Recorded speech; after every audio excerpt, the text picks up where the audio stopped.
Everybody loves deer camp, and if you got a bunch of good buddies sitting around, the killing becomes second. If you can grill steaks and have a good time and the camaraderie is great, you're going to enjoy your hunt whether you kill or not. Our good friend Jonathan Spruill, he's coming from Alabama to our Central Texas place. He is excited, and there's no better guy that earns it or deserves it more than our good friend Jonathan.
Jonathan Spruill, he's a great friend of BCM. We met him a few years ago through our cameraman, Darren Clifton, one of his best friends. Back in 2015, I was able to go to South Texas and hunt at the Novius Ranch with Lamar Smith.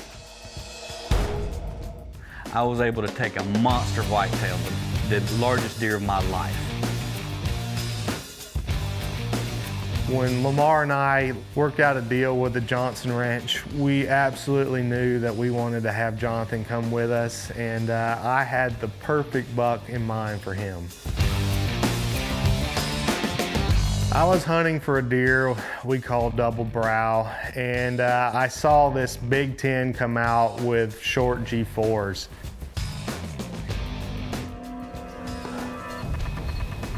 That's that short for you. Well, while he was there, he laid eyes on this giant 160 that he thought would be perfect for me. That deer's pretty nice. I mean, you look at his twos and his threes there. Yeah, he's nice. I sent some pictures to Jonathan. I said, "What do you think of this deer? Would you like to come and hunt him with us on an episode for BCM?" It took him about 2 seconds to answer absolutely yes. So here I am back at home, you know, trying to work, trying to just do life.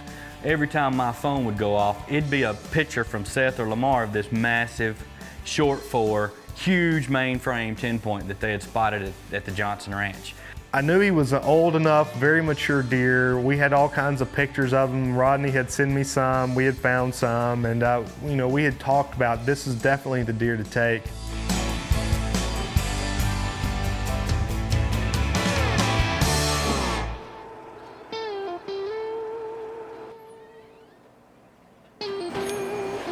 I need to buy some hunting license, please. Do you want to help feed hungry Texans families with the donation? Yes, ma'am. I'll donate to the veterans and the hungry.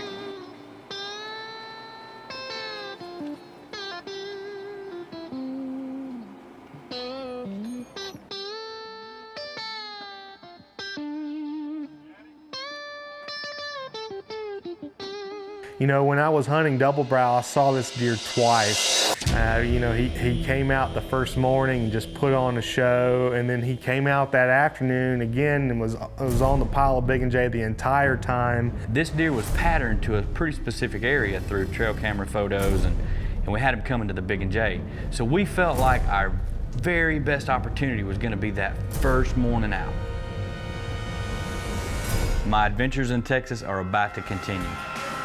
Brush Country Monsters is brought to you by McWhorter Custom Rifles, the most accurate hunting rifles in the world. Yeti Coolers, built for the wild. Rudy's Country Store and Barbecue, real Texas barbecue. Safari Club International Foundation, first for wildlife. And Hoff Power Auto and Outdoor Stores, over 50 years in Central Texas, and we couldn't have stuck around this long if we were steering you wrong. Brush Country Monsters is brought to you by Chupacabra Rub. Put it on meat, put it on veggies, put it on Texas. Swarovski Optique, see the unseen. Hart Rifle Barrels, unparalleled performance, handcrafted one at a time. Burger Bullets, shoot better, shoot burger. And John Burrell's High Adventure Company, the finest collection of big game hunting, wing shooting, and sport fishing destinations in the world.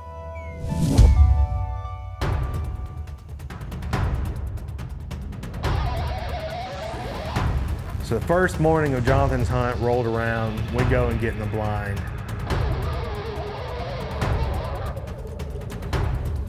It was a little foggy, nothing really moving. We had some Big and J out. There were a few small deer coming and going, but nothing really impressive. As it's getting lighter, we can start to see that the fog has set in. And we're a little concerned because it's pretty heavy. You can't see very far. Seth, you have no idea how much it means for us to do this together. You have fun, buddy. I love it. Not every day you get to see something like this, is it? No, sir. I love hunting in Texas. As the fog started lifting, just like clockwork, the deer started coming out of the woodwork.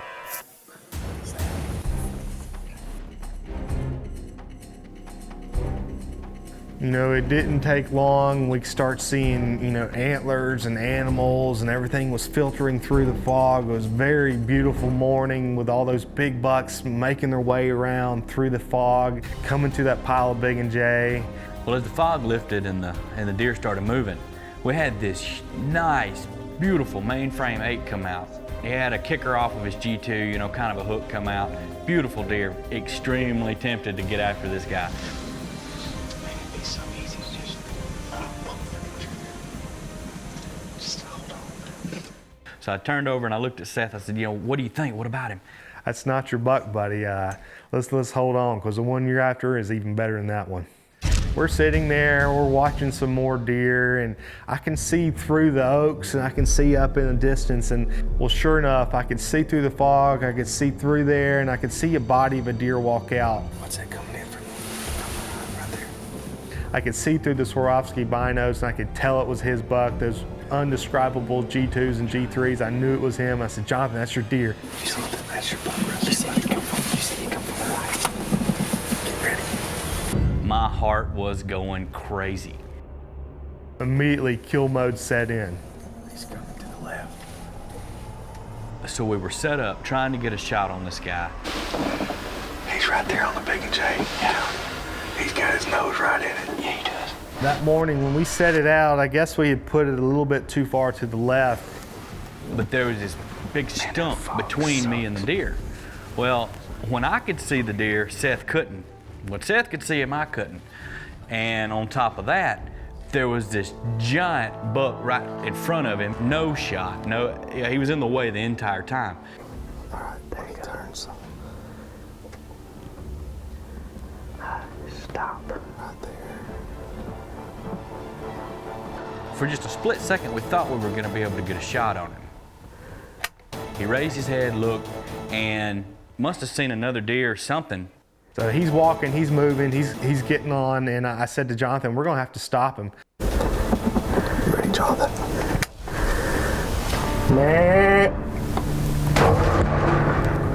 Sure enough, Seth bleated at him. He raised his head. Pop, I could hear the hit. I knew it was good. We got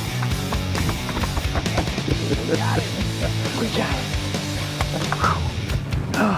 When you you saw him in the scope, what'd you think? Monster, immediate. I mean, He was just a tree, just tree limbs hanging off of his head. He just, just 2s and 3s. yes, just a mass. I told you when he would walk in, there's no denying that. Yeah, you couldn't. There's no mistaking that Yeah, deer. as many deer as we've seen this morning. We've probably seen 15 different bucks, and he was so much more distinct than any of them. You could tell him he came in he like was a boss. mule. He Yeah. was a boss. Yes, sir. Boss hog. Yes, sir. You know? He was in charge. God, what a beast.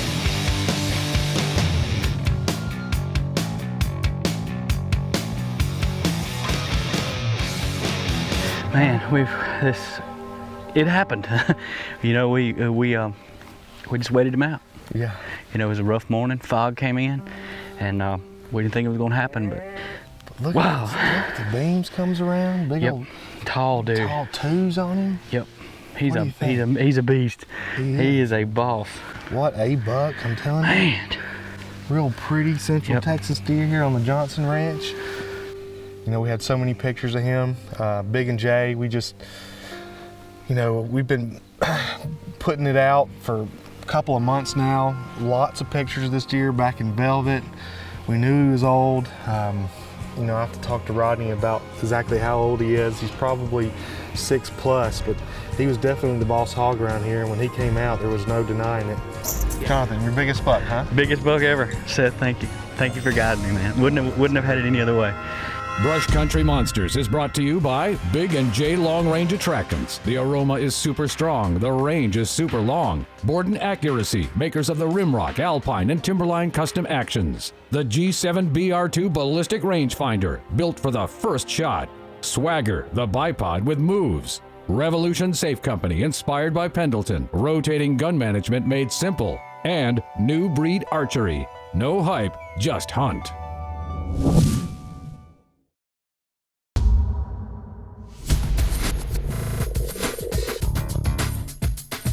Here on BCM, we talk about the principles of genetics, nutrition, age, and a trigger finger, knowing when to take deer out of the herd.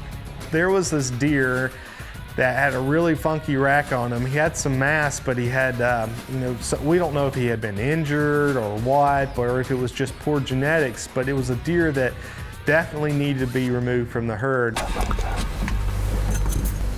Where did it go? He's behind those leaning oak trees coming out to the left. He's coming out.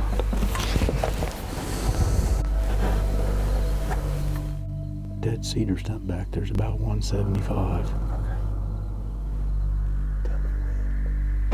The deer moved broadside, got settled behind the gun, squeezed the trigger, made a perfect high shoulder shot. The deer dropped on the spot. Good shot. That Berger 195 Elite Hunter did just an incredible job on this deer. Absolutely no suffering. Immediately he went down. Look at the body on that thing. Well, he is a big bodied deer. Get you to hold that for me, right? Look at this big old body on this. He is a big mature deer. This is the quintessential management call. Yeah. You know, you can't grow the big bucks. No, it's kind of what we've talked about. I do not want genetics like that breeding does. You know, I mean, I don't care how neat, how cool they may look. You know, that's still a cull in my book. You know, Yeah. I just don't need them breeding does. You know, the state of Texas, or MLD program, lets landowners manage their herd. Yeah. And, you know, this is the type of deer you've got to take off. Yes, sir. He walked out and we immediately knew what deer he Yeah. was. No, he's easy to recognize. Yeah, for sure. Well, I was shooting the McWhirter 7 STW with a 195 grain Berger Elite Hunter, and it just, you know, high shoulder shot. He went straight down. Straight down. It did a great job. It did the trick. He went straight down. You know, I'm happy to help you with your herd management, and I know without shooting deer like this, you're just not going to grow the big giants that you guys have. No. And well, you've got a beautiful ranch here. Lamar and I are super happy to be hunting with you, and Thanks again. Thank you. Absolutely. Enjoyed it. Great shot. Being able to do this was I know a necessary part of the management of this ranch, but even for me, it was I was excited to be able to do it and just very thankful to be there.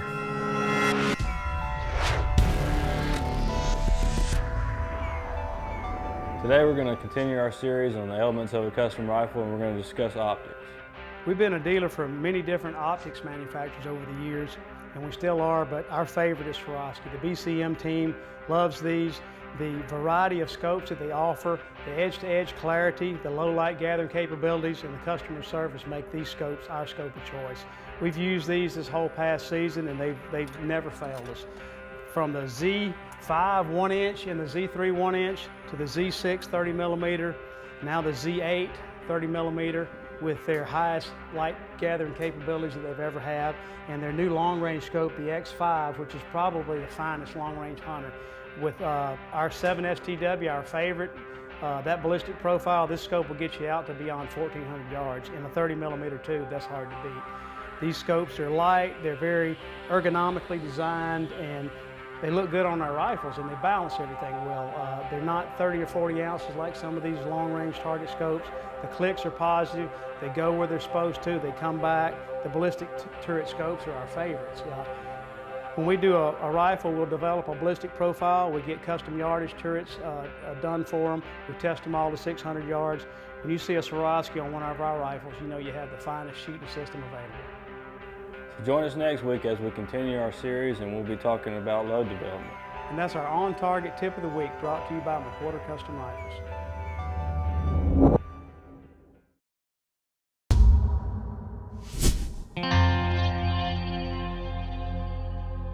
A lot of ranches out there, like the Johnson Ranch, you know, you've got to do your proper herd management and take these inferior genetics, maybe these mainframe 8s with shorter tines. And you know, hunting is not always about killing the biggest bucks. You know, we are brush country monsters, but we're a group of family guys, and we love taking kids hunting and being able to go with families on hunts, and because that's exactly how we were raised.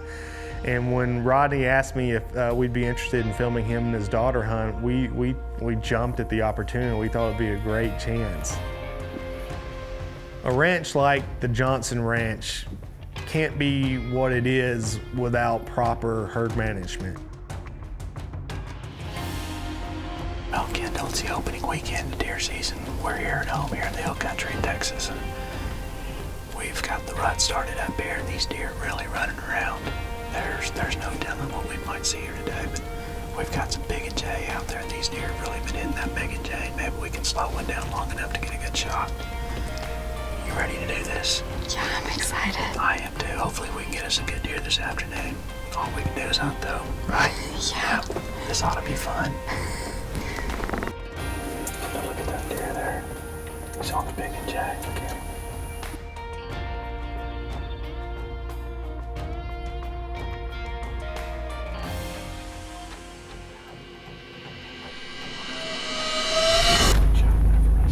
I'm ready. You can kill him.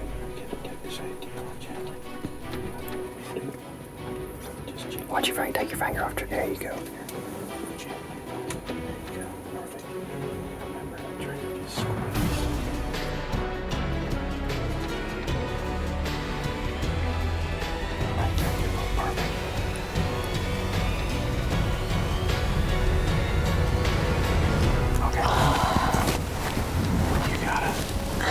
What's wrong? Nothing. I'm just shaking so much. He's gonna leave.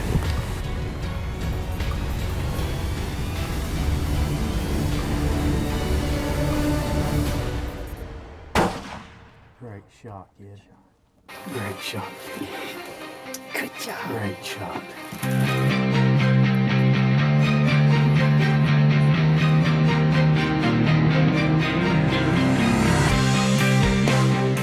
Well, great shot, Kendall. This was a neat deal. This panned out. We got here a little late today and wasn't sure if we're going to make this work, but we put out some Big and J, and this deer wasn't the first one that come in here. He come in here later, and he came to the Big and J, but he got run off by a bigger deer and Kendall had some opportunities where she probably could have shot him, but she was nervous and excited, weren't you? Yeah. But you did the right thing. You passed. Don't rush the shot. If you're not ready to take the shot, don't take it. And you did the right thing. But he came back and you shot him right here and made a heck of a good shot. Dropped him right here. Pretty exciting stuff though, ain't it? Yeah, I was really excited and nervous. Well, that's why we hunt. If you don't get excited, there's no reason to do that. But that's the biggest deer you've killed, isn't it? Yeah. It's a pretty good day out here. A lot of these deer, you know, that I'm not interested in shooting them, and it's been a great opportunity for me to get my kids involved in shooting and hunting. I've got 2 children, 110 and 113, that just love the outdoors. You know, that's what it's all about here at BCM. It's not always about the trophy. It's about hunting with family and friends and spending quality time. Until next week, always remember, keep God and family first.